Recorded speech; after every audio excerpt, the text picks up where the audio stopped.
You're very good at what you do.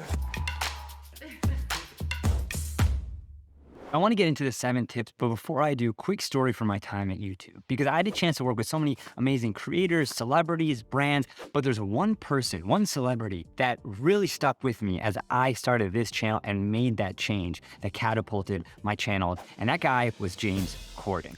He did something so profound that people don't give him credit for, because at the time that he started his YouTube channel and his late night show, he was relatively unknown. So much so that his security guard wouldn't even let him back in after he took a lunch break because he didn't recognize him.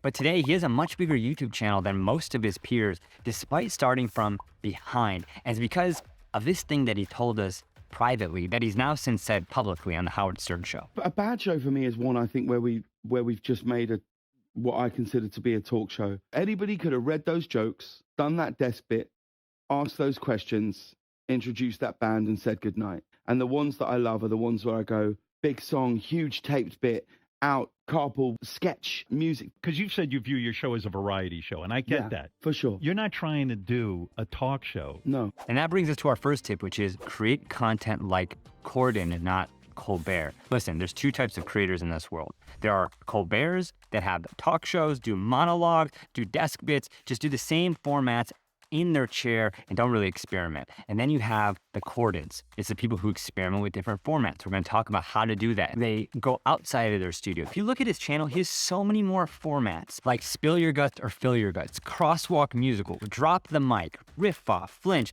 Face Your Mother. And the key here is this.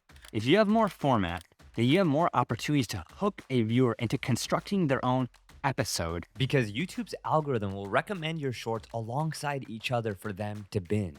Versus Colbert only has a monologue, the desk bit. There's just not as much variety and hooks to speak to different kinds of viewers.